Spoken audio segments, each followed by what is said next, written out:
Well, Stephen, a match that started off with a lot of promise, and there were some good moments in there. How do you assess that overall?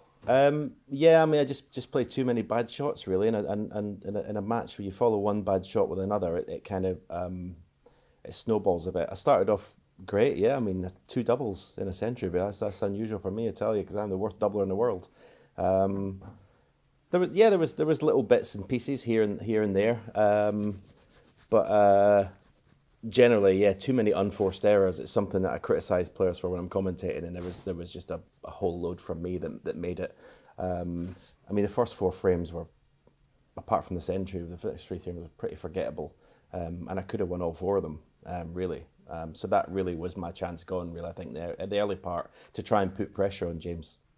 And in terms of those unforced errors, how do you kind of go about trying to eradicate them? Is that a thing of just match sharpness and the practice table, or is it something else? Yeah, unfortunately, it's a catch-22. You have to play matches to get used to being in there again. And unfortunately, I'm not playing many matches because I'm getting beat in the first round.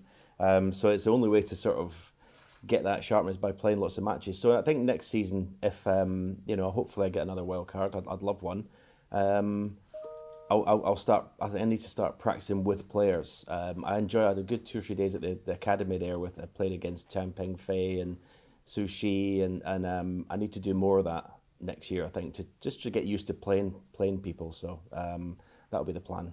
Yeah, so you've definitely seen it enough out there, and in terms of the games you have played this season, because we've not seen all that much for you to definitely want to keep going and keep playing then in your mind. Yeah, definitely. As I always stress, it's not a comeback. I'm not going to come back and play 3-4 hours a day and play in absolutely every event. I'll play in the events that I can play in. Obviously, I've got a lot of commitments otherwise, but yeah, I mean, I'd love to have another wild card. I'd love to play in events. It's in a perverse way, it's fun.